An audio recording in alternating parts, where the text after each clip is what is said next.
ഒന്നോ രണ്ടോ മണിക്കൂർ നേരത്തേക്കുള്ള വ്യായാമമുറ മാത്രമല്ല യോഗയെന്നും അത് ധാർമ്മിക മൂല്യങ്ങൾക്ക് കൂടി സ്ഥാനമുള്ള സമഗ്ര സാധനയാണെന്നും സദ്ഗുരു ശ്രീമാതാ അമൃതാനന്ദമയി ദേവി അമൃതപുരി ആശ്രമത്തിൽ നടന്ന അന്താരാഷ്ട്ര യോഗാ ദിനാചരണ പരിപാടിയിൽ സന്ദേശം നൽകുകയായിരുന്നു അമ്മ. ലോകജീവിതത്തിന്റെ വിജയത്തിനും ആത്മീയ ഉന്നതിക്കും ഒരുപോലെ സഹായകമാണ് യോഗ. ഏത് ആധ്യാത്മിക മാർഗമായാലും അവയ്ക്കെല്ലാം യോഗ സഹായകമാണ്.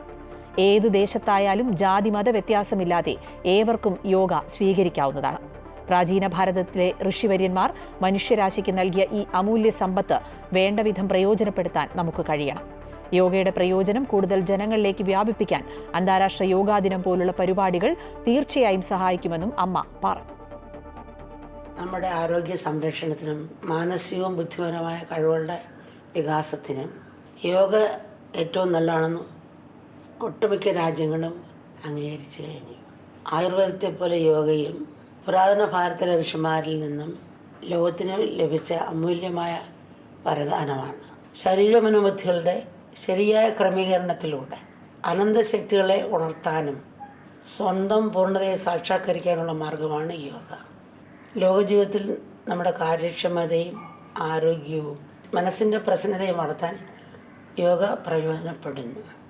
ജീവിതശൈലി രോഗങ്ങളും മാനസിക രോഗങ്ങളും ഏറി വരുന്ന ഈ കാലത്ത് യോഗയുടെ പ്രസക്തി അനുദിനം വളരുകയാണ്. ഇന്ന് ആധുനിക മരുന്നുകളും ചികിത്സാ സൗകര്യങ്ങളും മനുഷ്യൻ്റെ ആയുസ് വർദ്ധിപ്പിച്ചിട്ടുണ്ട്. എന്നാൽ തെറ്റായ ജീവിതശൈലി കാരണം മനുഷ്യരുടെ ആരോഗ്യം ക്ഷയിച്ചു വരികയാണ്. ആരോഗ്യമെന്ന രോഗമില്ലാതിരിക്കുക എന്നത് മാത്രമല്ല, ദീർഘനേരം ക്ഷീണമില്ലാതെ ജോലി ചെയ്യാനുള്ള ശേഷി, മനസ്സിൻ്റെ ശാന്തി, തെളിഞ്ഞ ഓർമ്മ, തെളിവുള്ള ബുദ്ധി, ഇതൊക്കെയാണ് ആരോഗ്യത്തിൻ്റെ ലക്ഷണം. ഇവയ്ക്കെല്ലാം ഉപകരിക്കുന്ന ഒരു പ്രായോഗിക പദ്ധതിയാണ് യോഗ. യോഗയുടെ പ്രയോജനം കൂടുതൽ ജനങ്ങളിലേക്ക് വ്യാപിക്കുവാൻ അന്താരാഷ്ട്ര യോഗ ദിനം പോലുള്ള പരിപാടികൾ തീർച്ചയായും സഹായിക്കും. യോഗ ഒന്നോ രണ്ടോ മണിക്കൂർ നേരത്തേക്കുള്ള വ്യായാമമുറ മാത്രമല്ല, അത് ധാർമ്മിക മൂല്യങ്ങൾ കൂടി സ്ഥാനമുള്ള സമഗ്ര സാധനയാണ്. ലോകജീവിതത്തിൻ്റെ വിജയത്തിനും ആത്മീയ ഉന്നതിക്കും ഒരേപോലെ സഹായമാണ് യോഗ. ഏത് ആധ്യാത്മിക മാർഗമായാലും അവയ്ക്കെല്ലാം യോഗ സഹായകമാണ്.